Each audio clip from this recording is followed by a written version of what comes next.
இன்றைய வேளாண் தொழில்நுட்ப பகுதியில் நாட்டுக்கோழி வளர்ப்பு குறித்து கரூர் மாவட்டம் புழுதேரி வேளாண் அறிவியல் நிலைய கால்நடை அறிவியல் துறையின் தொழில்நுட்ப வல்லுநர் டாக்டர் எம் சரவணன் அவர்கள் தரும் தகவல்கள்.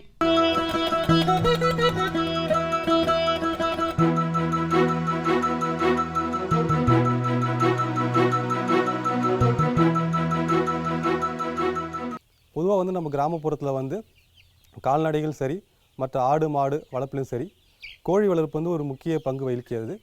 அதுலேயும் பார்த்தீங்கன்னா உங்களுக்கு நாட்டுக்கோழி வளர்ப்பு. ஏன்னா இப்போ நம்ம கிராமப்புறத்தில் எல்லார் வீட்லேயும் இப்போ கோழி ஒரு முக்கிய பங்கு வகிக்கிறது. முக்கியமாக பார்த்தீங்கன்னா நம்ம நாட்டுக்கோழி முட்டைக்காகவும் நாட்டுக்கோழி இறைச்சிக்காகவும் நம்ம முக்கியமாக பயன்படுத்தியிருக்கோம். இன்னொன்று பார்த்தீங்கன்னா சந்தையிலேயும் பெருசாக பார்த்தீங்கன்னா உங்களுக்கு நம்ம மற்ற பிராய்லர் காட்டிலும் நாட்டுக்கோழி வளர்ப்பு ஒரு முக்கிய பங்கு வகிக்கிறது. இன்னொன்று பார்த்தீங்கன்னா கூடுதல் லாபமும் கொடுக்கறது. இன்னொன்று பார்த்தீங்கன்னா நம்ம நாட்டுக்கோழியில் என்னென்ன நம்மளுக்கு நன்மைகள்னு பார்த்தீங்கன்னா, நம்மளுக்கு ஒரு சின்ன இடம் வசதி இருந்தாலே போதும், நம்ம அதில் நாட்டுக்கோழி நம்ம ஈஸியாக வளர்த்துடலாம். இன்னொன்று பார்த்தீங்கன்னா ஆட்கள் பற்றாக்குறை. நம்ம ஆள் கம்மியாக இருக்காங்கன்ட்டு நம்ம கவலைப்பட வேண்டாம். நம்ம ஆள் கம்மியாக இருந்தாலுமே நம்ம அதை மெயின்டைன் பண்ணிக்கலாம். இன்னும் பார்த்தீங்கன்னா ஒரு சின்ன இடத்துல நீங்கள் ஒரு சின்ன கூண்லேயோ இல்லை ஒரு சின்ன ஒரு ரூம்லேயோ நீங்கள் அந்த கோழி வச்சு வளர்த்துக்கலாம். இன்னொன்று பார்த்தீங்கன்னா அதில் கொஞ்சம் இதெல்லாம் இருக்குது, இடர்பாடுகள் இருக்குது. அது என்னென்னு வரணும்னு பார்த்தீங்கன்னா, இப்போ குறைந்த முட்டை தான் உங்களுக்கு இடும். இப்போ நாட்டுக்கோழி பொறுத்தளவுக்கு நம்ம கறிக்கு பயன்படுத்துறதால முட்டை உற்பத்தி கம்மியாக இருக்கும். இன்னொன்று பார்த்தீங்கன்னா தீவன செலவும் கூடுதலாக இருக்கும். அப்படின்றப்போ நம்ம நாட்டுக்கோழி வளர்ப்பில் தீவன பராமரிப்பு ரொம்ப முக்கிய பங்கு வகிக்கும். இன்னொன்று பார்த்தீங்கன்னா நம்ம நாட்டுக்கோழி இனங்கள் நம்ம என்னென்ன இருக்குதுன்னு பார்த்தீங்கன்னா, இப்போ முட்டைக்கும் தனியாக இருக்குது, நம்ம இறைச்சிக்கும் தனியாக இருக்குது. இப்போ முட்டைக்குன்னு பார்த்தீங்கன்னா நம்ம கிரிராஜா, வனராஜா, சோனாலி இது போன்ற நம்ம முட்டைக்காக பயன்படுத்துறது.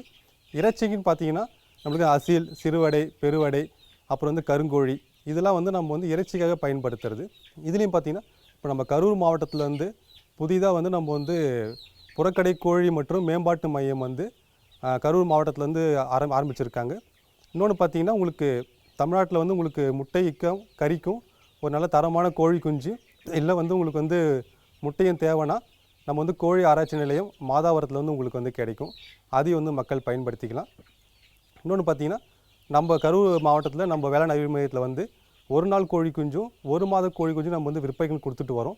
இப்போ பார்த்தீங்கன்னா நம்ம சோனாலியும் கொடுத்துட்ருக்கோம், அசில் கிராஸும் நம்ம இப்போ உற்பத்தி பண்ணி நம்ம மக்களுக்கு கொடுத்துட்ருக்கோம்.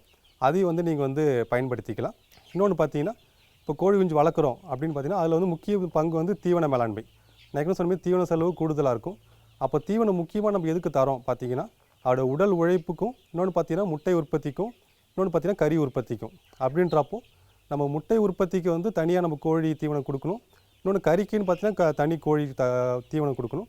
இன்னொன்று பார்த்தீங்கன்னா கோழி குஞ்சு, அப்புறம் உங்களுக்கு வளரும் பருவம், அப்புறம் உங்களுக்கு ஃபினிஷர்னு சொல்லுவாங்க. அது நம்ம மார்க்கெட்டுக்கு போகிற சைஸு. அப்படின்றப்போ நம்ம இப்போ ஒன்ஸ் நம்ம கோழி குஞ்சு வாங்கிட்டோம், இப்போ ஒரு நாள் கோழி குஞ்சு நீங்கள் வாங்கியிருக்கீங்க அப்படின்னா அது நம்ம ப்ரூடிங் ஃபஸ்ட்டு செட் பண்ணணும். நம்ம பண்ணையில் அதுக்கு நம்ம தேவையான வெப்பம் கொடுத்துட்டு லைட்டு கொடுக்கணும். அப்போ அந்த வெப்பம் கொடுக்கும்போது என்னென்னா அதுக்கான சூழ்நிலை வளர்ந்துட்டு உங்களுக்கு அந்த அதுக்கான உடல் எடையை உங்களுக்கு அதிகரிச்சுட்டே இருக்கும். அப்படின்றப்போ அந்த லைட்டு கொடுக்குறது ரொம்ப முக்கியம். அந்த லைட் அளவு எவ்வளோன்னு பார்த்தீங்கன்னா ஒரு கோழி குஞ்சுக்கு 1 வாட்ஸ்ன்ற கணக்கில் நீங்கள் அதுக்கு கொடுத்தீங்கன்னா அதுக்கு தேவையான வெப்பம் எல்லாமே கிடைக்கும். அப்போ உங்களுக்கு வளர்ச்சி எந்த பாதிப்பும் அடையாது.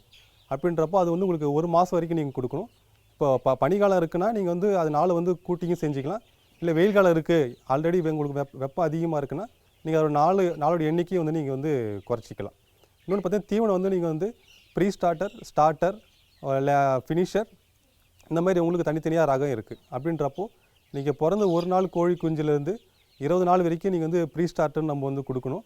அப்புறம் 20 நாள்லேருந்து 50 நாள் வரைக்கும் ஸ்டார்டர், அப்புறம் 50 நாள்லேருந்து உங்களுக்கு 80 நாள் வரைக்கும் உங்களுக்கு க்ரோயர், அப்புறம் 80 நாளுக்கு மேலே நீங்கள் ஃபினிஷர். இது நம்ம முக்கியமாக நம்ம தீவனம் நீங்கள் இந்த மாதிரி கொடுத்தாகணும். இது நம்ம மார்க்கெட்டில் உங்களுக்கு எல்லா கம்பெனியிலும் உங்களுக்கு தீவனம் கிடைச்சிட்ருக்கு. இன்னும் நீங்கள் வீட்டிலே நீங்கள் அரைச்சி கொடுக்கணும்னு பார்த்தீங்கன்னா அது முக்கியம் உங்களுக்கு தானியம் கிடைக்கணும். அப்போ அதில் உங்களுக்கு முக்கியம் உங்களுக்கு மக்காச்சோளம், சோளம், கம்பு இதெல்லாம் உங்களுக்கு கிடைச்சா மட்டுமே நீங்கள் அதுக்கு கோழிக்கு நீங்கள் தீவனமாக பயன்படுத்தினா உங்களுக்கு அது செலவும் உங்களுக்கு கம்மியாகும். கோழியில் உங்களுக்கு அடுத்தபடியாக பார்த்தீங்கன்னா உங்களுக்கு நோய் மேலாண்மை.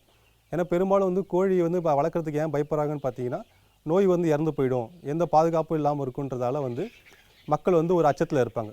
அப்படின்றப்போ அந்த கோழிக்கு நீங்கள் நோய் வராமல் பார்க்கணுன்னா முதல்ல வந்து உங்களுக்கு தடுப்பூசி போடணும். தடுப்பூசி வந்து நீங்கள் வந்து முக்கியமாக வந்து இப்போ பிறந்த கோழி குஞ்சிலே வந்து முதல் நாளே தடுப்பூசி போடணும். அது பேர் வந்து மேரக்ஸ்ன்னு சொல்லிட்டு உங்களுக்கு தடுப்பூசி இருக்குது. அது வந்து ஃபஸ்ட்டு வந்து நீங்கள் மேரக்ஸ் போடணும். அடுத்து பார்த்தீங்கன்னா 7வது நாள் வந்து நீங்கள் என்ன பண்ணணும், லசோட்டா எப்ஸ்டெயின் ஒரு தடுப்பூசி இருக்குது, அது போடணும். அப்புறம் 14வது நாள் வந்து உங்களுக்கு வந்து ஐபிடின்னு ஒன்று இருக்குது, சரிங்களா. அப்புறம் வந்து உங்களுக்கு 28வது நாள் வந்து அதே வந்து உங்களுக்கு லசோட்டா ஆர்ஸ்டெயின் இருக்கும். இது வந்து உங்களுக்கு ஒரு மாதத்தில் வந்து நீங்கள் வந்து ஒரு 4 தடுப்பூசி நீங்கள் போட்டால் மட்டும்தான் வந்து பிற்காலத்தில் வர நோயை வந்து நீங்கள் வந்து முக்கியமாக வந்து அதை பராமரிக்க முடியும்.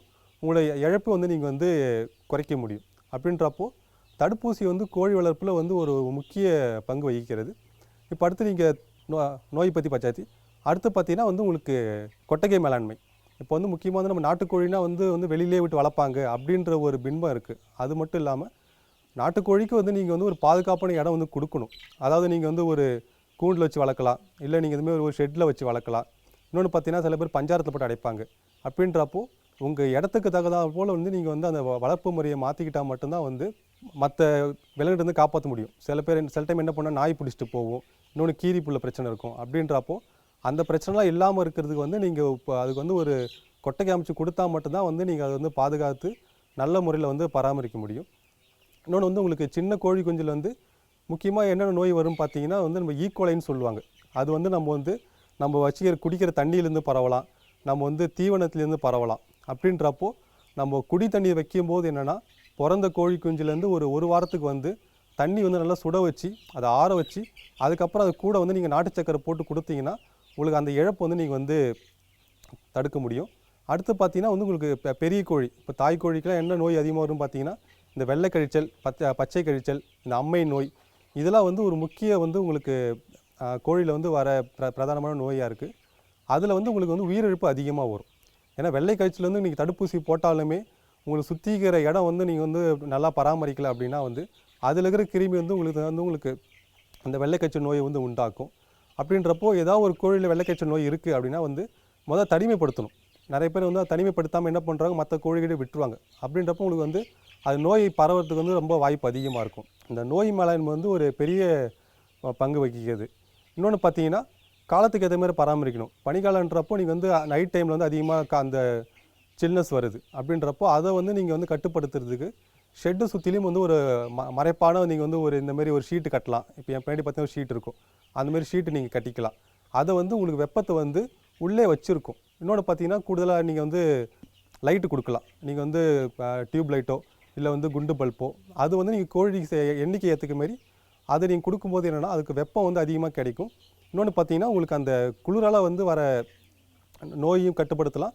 இன்னொன்று பார்த்தீங்கன்னா ஈரப்பதம் அதிகமாக இருந்துகிட்டே இருக்கும். நீங்கள் வந்து இப்போ வெளியில் வச்சிங்கன்னா அந்த ஈரப்பதம் இருந்துகிட்டே இருக்கும். அந்த ஈரப்பதத்தையும் வந்து உங்களுக்கு வந்து குறைக்கிறதுக்கு ஒரு நல்ல இதாக இருக்கும். இன்னொன்று பார்த்தீங்கன்னா வெயில் காலத்தில், இப்போ வெயில் காலம் பார்த்தீங்கன்னா கோழி வந்து வெயிலே இருக்குன்னு சொல்லிட்டு அப்படிலாம் கிடையாது. அதுக்கு வந்து ஹீட் ஸ்ட்ரோக்குன்னு சொல்லுவாங்க. ஒரு கட்டத்துக்கு மேலே வந்து வெயில் கூடுது, இல்லை அது வந்து வெப்பம் வந்து அதிகமாக இருக்குது உடம்புலனா வந்து இறக்கிறதுக்கு உங்களுக்கு வந்து வாய்ப்பு அதிகமாக இருக்குது. அப்படின்றப்போ அந்த வெயில் காலத்தில் என்ன பண்ணணும் பார்த்தீங்கன்னா முடிஞ்ச அளவுக்கு நீங்கள் வந்து அதை வந்து ஒரு நிழல் பாங்கான இடத்துல நீங்கள் வந்து மேய்ச்சல் விடலாம். இல்லை வந்து சுற்றி வந்து நீங்கள் வந்து ஷெட்டு சுற்றி நீங்கள் மரம் நடலாம். அப்படின்றப்போ அந்த குளிர்ந்த காற்று வந்து உள்ளே வரும். அப்படி வரும்போது வந்து உங்களுக்கு வந்து அதில் இருக்கிற வெப்பம் வந்து கூடுதலை வந்து உங்களுக்கு குறைக்க வாய்ப்பு இருக்குது. இன்னொன்று பார்த்தீங்கன்னா நோயோட தாக்கமும் வந்து கம்மியாக இருக்கும். அதனால் வந்து இப்போது நம்ம நாட்டுக்கோழி வளர்ப்புன்னு பார்த்தீங்கன்னா இவ்வளோ பிரச்சனைகளும் இருக்குது, இன்னும் நல்லதும் இருக்குது. அப்படின்றப்போ நீங்கள் வந்து அதுக்கு வந்து சரிவர நீங்கள் வந்து தடுப்பூசி போடுறதோ இல்லை தீவனத்தை வந்து நீங்கள் சரியாக கொடுத்தாலுமே அப்புறம் வந்து நல்ல பராமரிப்பு முறை அப்படின்றப்போ நீங்கள் அதை வந்து நீங்கள் கடைப்பிடிச்சா மட்டும்தான் வந்து நீங்கள் வந்து நாட்டுக்கோழிலேருந்து நல்ல லாபம் பெற முடியும். இப்போ பொதுவாக பார்த்தீங்கன்னா வந்து இப்போ புதிதாக வந்து இப்போ வந்து பண்ணை ஆரம்பிக்கணும்னு சொல்லிட்டு நிறைய பேர் வந்து விரும்புகிறாங்க. ஏன்னா வந்து மற்ற தொழில் அந்த வருமானம் கிடைக்கல அப்படின்றப்போ கூடுதலாக வந்து அவங்க வந்து ஒரு வருமானம் வந்து நம்ம வீட்டிலேருந்து எடுக்கும்போது என்னென்னா அவங்களுக்கு நல்ல லாபம் கிடைக்குது. அதனால் வந்து கோழி வளர்ப்பு வந்து ஒரு முக்கிய பங்கு வகிக்கும். அது ஏன்னு சொல்கிறேன்னு பார்த்தீங்கன்னா கோழி வளர்ப்பு வந்து உங்களுக்கு வந்து செலவு கம்மி, இன்னொன்று பார்த்தீங்கன்னா உங்களுக்கு வந்து வருமானம் வந்து கூடுதலாக கிடைக்கும். அப்படின்றப்போ புதிதாக பண்ண ஆரம்பிக்கிறாங்கன்னா அதுக்கு வந்து முதல்ல அவங்க பயிற்சி எடுத்துக்கணும், போதிய பயிற்சி வந்து எடுத்துக்கணும். அது வந்து நம்ம வேளாண் அறிவு மையத்தில் வந்து நம்ம வந்து ஒரு நாள் பயிற்சியாகவும் இல்லை வந்து ஒரு 3 நாள் பயிற்சி இல்லை ஒரு வாரம் பயிற்சி அந்தமாரி நம்ம வந்து பயிற்சி கொடுத்துட்ருக்கோம். அதனால் வந்து பயிற்சியை அவங்க வந்து எடுத்துக்கணும். இன்னொன்று பார்த்தீங்கன்னா மற்ற பண்ணையிலும் போய் அவங்க பார்க்கணும். ஏன்னா இப்போ அவங்க எந்த மாதிரி பண்ண ஆரம்பிக்க போகிறாங்க, அவங்க முட்டைக்காக பயன்படுத்த போகிறாங்களா இல்லை கறி உற்பத்திக்காக பயன்படுத்த போகிறாங்களா, அதை வந்து அவங்க தெரிஞ்சுக்கணும். இன்னொன்று பார்த்தீங்கன்னா ரகம், என்ன மாரி இனம் வந்து அவங்க வந்து தேர்ந்தெடுக்கணும் அப்படின்றப்போ அதுவும் வந்து அவங்க முக்கியமாக வந்து பார்த்துக்கணும். அப்படின்றப்போ இதெல்லாம் நீங்கள் பண்ணிவிட்டு ஒரு சின்ன லெவலில் நீங்கள் ஆரம்பிக்கணும். இப்போ புதிதாக பண்ண ஆரம்பிக்கிறாங்கன்னா ஒரு 50லேருந்து ஒரு 100 கோழி அவங்க ஆரம்பித்து அதில் எப்படி பராமரிக்கணும், எப்படி வந்து கோழியை வந்து பார்த்துக்கணும் அப்படின்றது அவங்க தெரிஞ்சுக்கணும். ஏன்னா வந்து நம்ம சொல்லி கொடுக்குறது ஒன்று, இன்னொன்று பார்த்திங்கன்னா நடைமுறை வந்து வேறையாக இருக்கும். அப்படின்றப்போ நடைமுறையில் என்னென்ன சிக்கல் இருக்குதுன்னு சொல்லிட்டு அவங்க வந்து ஒரு தெளிவு பெற்றிருக்கணும். அப்படி பெற்றால் மட்டுமே வந்து அவங்க பெரிய லெவல் அடுத்து பண்ண முடியும். மேலும் விவரங்கள் பெற டாக்டர் எம் சரவணன் அவர்களை 06380440701 என்ற கைபேசி எண்ணில் தொடர்பு கொள்ளவும்.